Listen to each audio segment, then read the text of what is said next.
नमस्कार, आप देख रहे हैं श्री न्यूज। मैं हूं आपके साथ रितिका। आइए देखते हैं यूपी के देवरिया से अजरेश कुमार की एक खास रिपोर्ट। देवरिया में सीएम योगी का बड़ा संदेश। 497 करोड़ की 106 परियोजनाओं का लोकार्पण, शिलान्यास, विपक्ष और अपराधियों पर सख्त वार।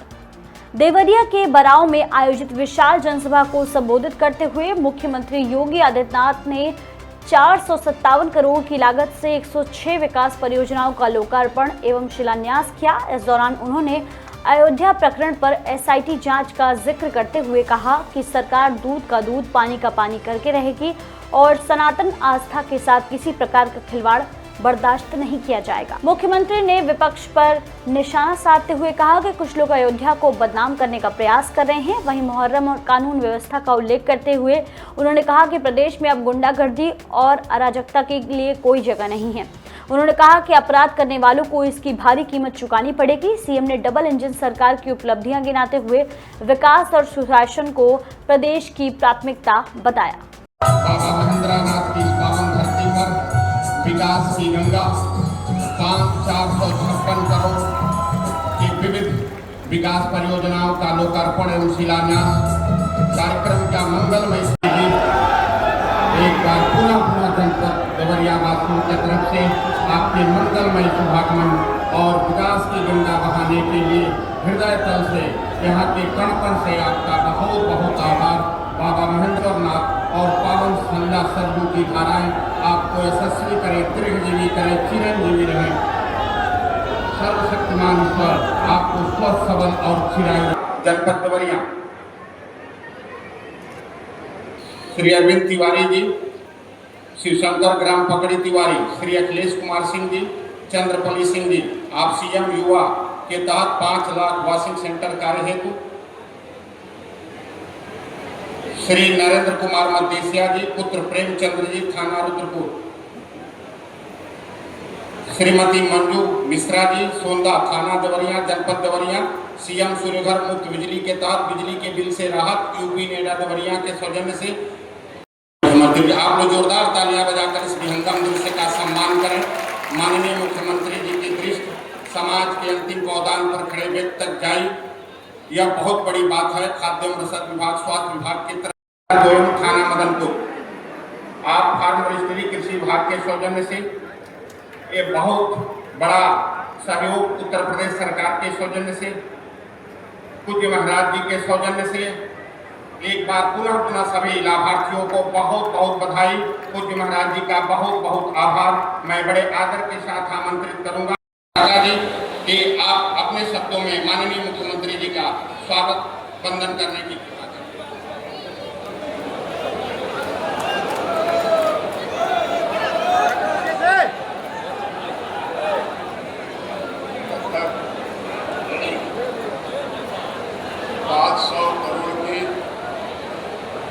योजनाओं के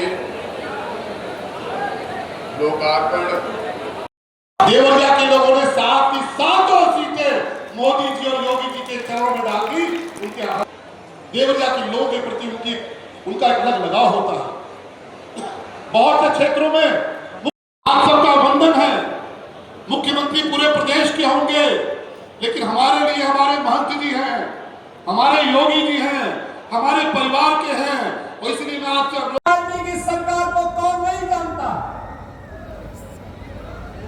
जब उनकी सरकारें थी क्या करते थे लोग? नौजवानों के लिए आने वाली नौकरियों में पैसा वसूली करते थे। पूरा खानदान निकल पड़ता था वसूली में। नौजवान को नौकरी नहीं मिल पाती थी।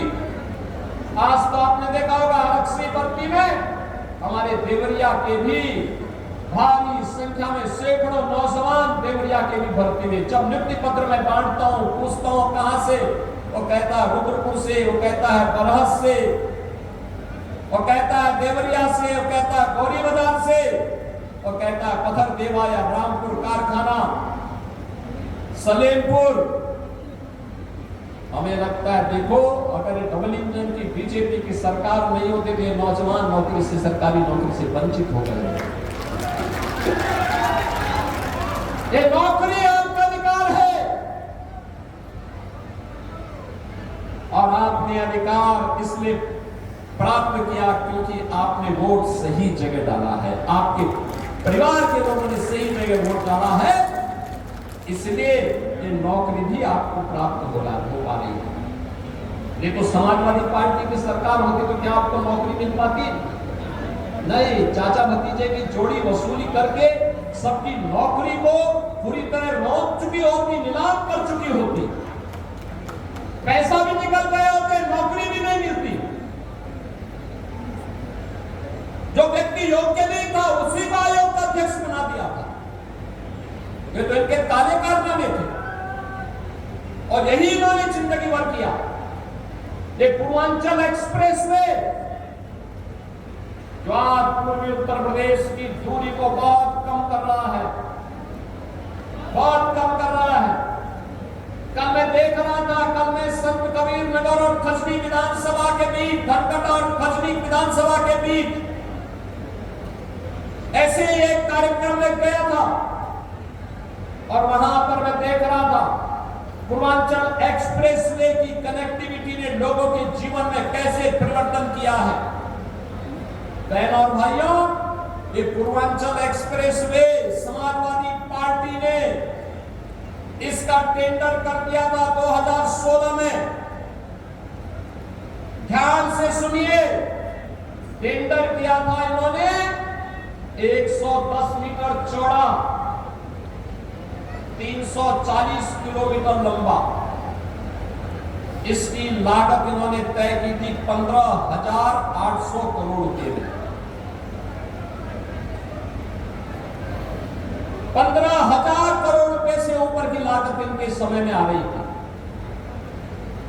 जब सरकार आई, बीजेपी की सरकार आई, मैंने 4-5 महीने के बाद जब मैं समीक्षा कर रहा था, मैंने पूछा भी क्या प्रगति है पूर्वांचल एक्सप्रेसवे की।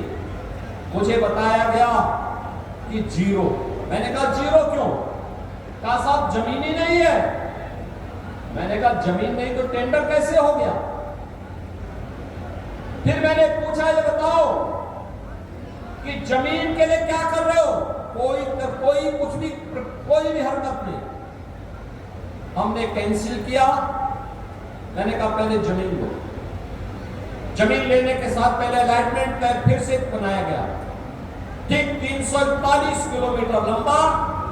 लोगों ने कहा कितना चौड़ा होना चाहिए? मैंने कहा पहले 110 मीटर था, उसको 120 मीटर करो। हो सकता है बाद में कभी हमें इसकी चौड़ाई बढ़ानी पड़े, कभी हो सकता है प्रधानमंत्री मोदी जी के विजन के अनुरूप हाई स्पीड ट्रेन इस पे चलानी पड़े। इसके लिए भी हमारे लिए आवश्यक है कि हम 120 मीटर चौड़ा इसको बना करके रखें। बहनों और भाइयों, हमने जमीन ली, टेंडर किया, ठीक 15,800 करोड़ रुपए का फिर वही बिड आई। मैं उसको देख रहा था, मैंने कहा मुझे मेरी समझ में नहीं आया कि 15,800 करोड़ रुपए 2016 में और 15,800 करोड़ रुपए यही 2018 में भी क्यों आ रहा? 3 यानी 2 वर्ष के बाद भी वही बिड। फिर मैंने कहा हम तो 10 मीटर चौड़ा भी बना रहे हैं इसको। मैंने फिर कैंसिल किया और तीसरी बार मैंने टेंडर करवाया। मैंने उसके कुछ शर्तों को सरल किया और टेक्निकल और फाइनेंशियल बिड एक साथ मंगाई। आप जानते हैं कितने में हम लोगों ने ये एक्सप्रेसवे बनाया है? 11,200 करोड़ रुपए में। 11,200 करोड़ रुपए। ये तो 3 से 4,000 करोड़ की डकैती पड़ रही थी ना, यही समाजवादियों की डकैती है, यही समाजवादियों की डकैती। व्यवस्था बिजली के बिल को आधे से कम कर देगा। हमें स्कीम का लाभ लेना चाहिए, बड़े पैमाने पर लगाए जा रहे हैं। और बिजली तो वैसे भी आवश्यक है, लेकिन पीक आवर में इसकी मांग बहुत ज्यादा बढ़ जाती है। सरकार दे रही है। ये डबल इंजन की सरकार है, जनता की हर अपेक्षा पर खरी उतरेगी, उसके लिए हर सुविधा उपलब्ध करवाएगी। ये सपा बसपा और कांग्रेस की सरकारें नहीं है जो अंधेरे में लोगों को रखती थी, क्योंकि अंधेरे में ही ये जनता के हक पर डकैती डालते थे, इसलिए बिजली नहीं देना चाहते थे, सड़कें नहीं बनाना चाहते थे, बाढ़ की समस्या से ग्रसित करके इंसेफ्लाइटिस से इस पूरे क्षेत्र को तबाह किए हुए थे, नौनिहालों के जीवन के साथ खिलवाड़ कर रहे थे।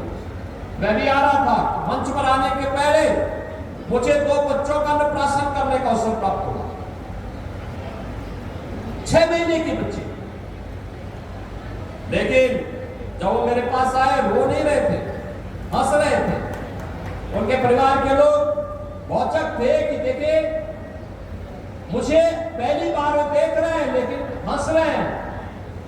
तो मैंने कहा उसको मालूम है, उन बच्चों को मालूम है कि डबल इंजन सरकार उन मासूम बच्चों के जीवन को सुरक्षित करने वाली सरकार है।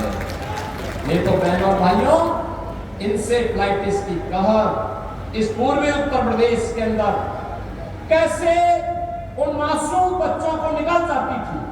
हर परिवार से शंकित रहता था, हम लोग स्वयं से शंकित रहते थे कि पता नहीं कौन परिवार चपेट में आ जाए। आज मुझे अच्छा लगता है जब मैं इन बच्चों को हंसते हुए देखता हूं, जब बेटियों को स्कूल जाते हुए देखता हूं, और अब उनके पैर नंगे नहीं होते हैं, जूते और मोजे पहन करके वे बेटियां स्कूल जाती हैं। तो मुझे अच्छा लगता है कि देखो नए भारत में बेटी इस स्वाभिमान के साथ पढ़ने के लिए जा रही है। और मैं कहूंगा आप सबसे भी हमारा दायित्व बनता है, कोई बच्चा शिक्षा से वंचित न रहे, उसको साक्षर बनाने में हम योगदान दें, स्कूल भेजें। सारी सुविधा सरकार दे रही है, सभी प्रकार की सुविधाओं से इन्हें आच्छादित कर रहे हैं। और ग्राम पंचायतों को मैं कहूंगा हमारा दायित्व, हमने ग्राम प्रधानों के अभी कार्यकाल को बढ़ाया है, वे कार्य करें, मजबूती के साथ कार्य करें, कोई समस्या नहीं आएगी। लेकिन अपने गांव में देखें, कोई गरीब भूखों न रहने पाए,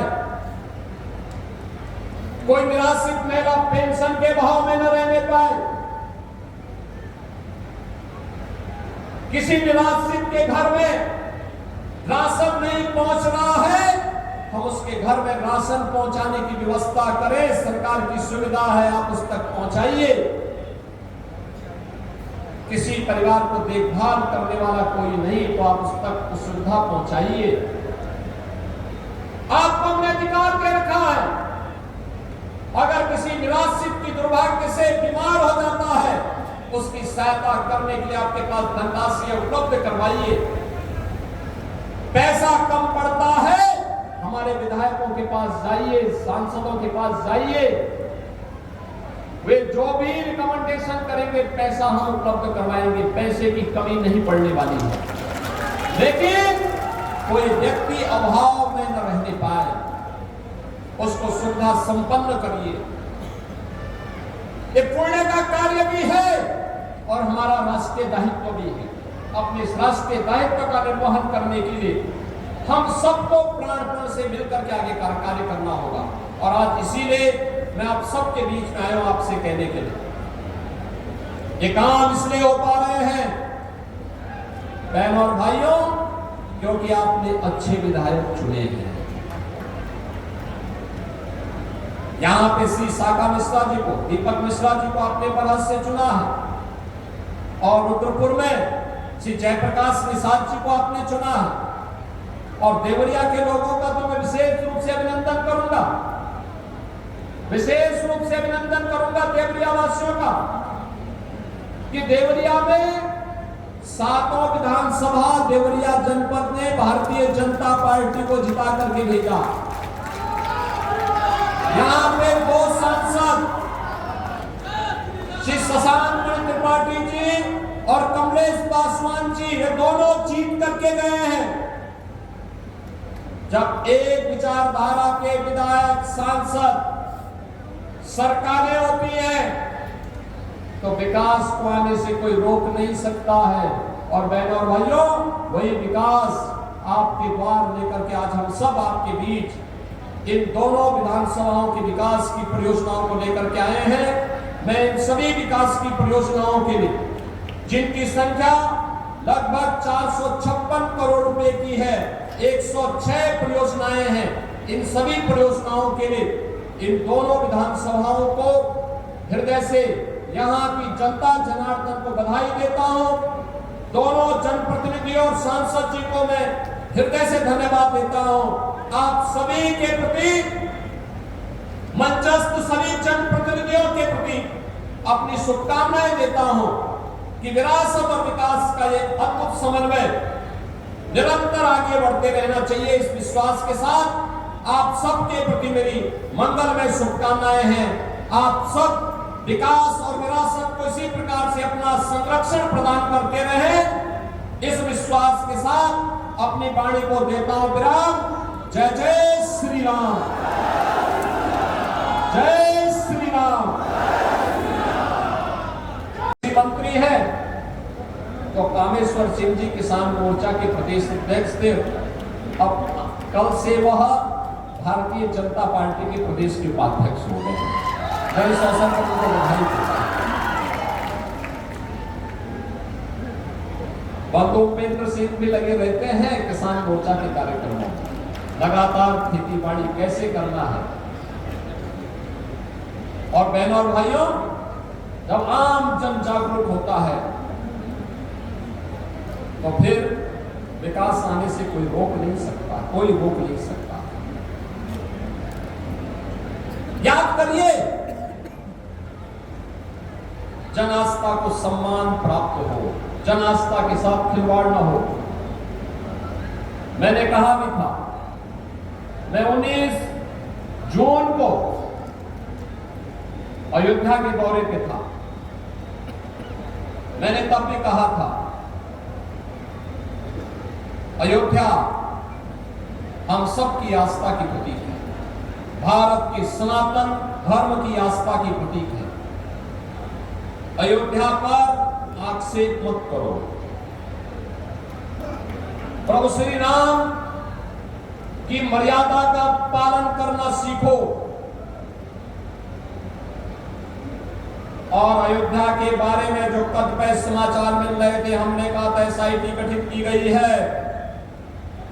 एसआईटी की रिपोर्ट आने के साथ ही हमारी कार्रवाई भी प्रारंभ हो जाएगी। और आपने देखा होगा, एसआईटी की रिपोर्ट आई, तुरंत कार्रवाई प्रारंभ हो गई। और मैं आश्वस्त करता हूं, जो मैंने कहा था, दूध का दूध और पानी का पानी हम करके रहेंगे। जन आस्था के साथ खिलवाड़ स्वीकार्य नहीं। सनातन आस्था के साथ जो भी खिलवाड़ करेगा उसका भुक्तभोगी होगा। किसी को छूट नहीं दी जा सकती। लेकिन बहनों और भाइयों, मैं आप सबको इस बारे में भी कहना चाहूंगा, पूरे प्रदेशवासियों से मैं कहना चाहूंगा, सभी राम भक्तों से मैं अपील करना चाहूंगा, ये जो लोग आज आक्षेप कर रहे हैं, उठाने का कुत्सित प्रयास कर रहे हैं, इनकी मनसा अच्छी नहीं है। ये वे लोग हैं जो भगवान राम को नकार चुके थे, भगवान राम के अस्तित्व पर प्रश्न खड़ा कर चुके थे। एक पक्ष उसमें है जो कहता था कि राम हुए ही नहीं, एक पक्ष कहता था राम हुए ही नहीं। यानी अयोध्या को भी ये नकारना चाहते थे। लगातार न्यायालय में मुकदमा लड़ते रहे, वकीलों की फौज खड़ी करते रहे राम जन्मभूमि आंदोलन के खिलाफ, राम मंदिर निर्माण के खिलाफ। और दूसरा पक्ष वह है जो जय श्री राम पर लाठी और गोली चलाते थे। यानी भगवान राम का नाम लेने पर जो लोग गोली चलाते थे, आज वे कहते हैं कि आस्था के साथ खिलवाड़ हुआ। अरे आस्था, तुम बताओगे हमें आस्था?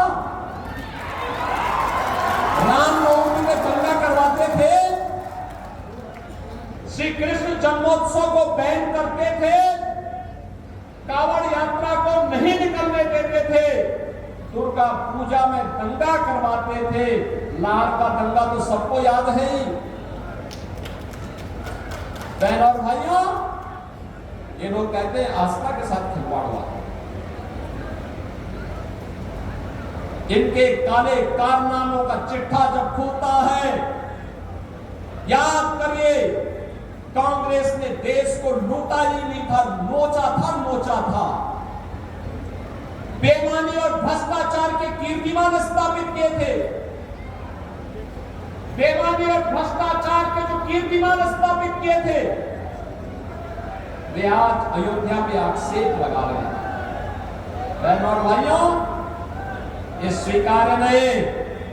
सरकार की जो मंशा है, सरकार ने पहले दिन कहा कि दूध का दूध और पानी का पानी सबके सामने आएगा, लेकिन मैं फिर से अपील करूंगा, राम भक्तों की अग्नि परीक्षा मत लो। राम भक्तों के साथ, उनकी आस्था के साथ खिलवाड़ करना बंद करो।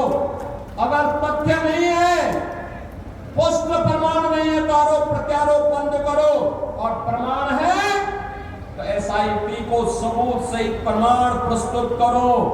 एसआईटी की सिफारिश के अनुरूप सरकार कार्रवाई को आगे बढ़ा रही है, और जब वरिष्ठ अधिकारियों की टीम कार्य कर रही है तो उसमें फिर राजनीतिक बयानबाजी बंद करें।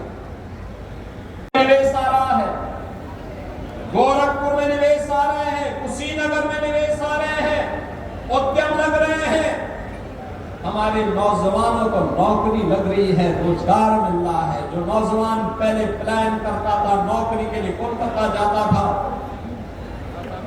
मुंबई जाता था, सूरत जाता था, वापस आकर के अपनी प्रतिभा और अपनी ऊर्जा का लाभ अपने क्षेत्र को दे रहा है, और खुशहाल होकर के यहाँ पे विकास की प्रक्रिया के साथ हो रहा है। बहन और भाइयों, 65 लाख नौजवानों को यूपी के अंदर निवेश की प्रक्रिया के साथ जोड़ने का काम एक डबल इंजन सरकार ने किया है। यही तो उपलब्धि है, और यही विकास मोदी जी के विकसित भारत की संकल्पना को साकार करेगा। यही स्पीड अन्नदाता किसान तेजी के साथ आप खुशहाली की ओर आगे बढ़ा, तेजी के साथ। शाही जी के नेतृत्व में कृषि शिक्षा तेज गति पकड़ी। किसान के विकास पर उसने एग्रीकल्चरल प्रोडक्शन को 8% से बढ़ा के 18% किया है। उत्तर प्रदेश जहां पहले पिछड़ा था, आज बहुत सारे ऐसे खाद्यान्न है जहां पर उत्तर प्रदेश अब देश को लीड कर रहा है। सबसे नंबर 1 पर यूपी है, यूपी नंबर 1 पर।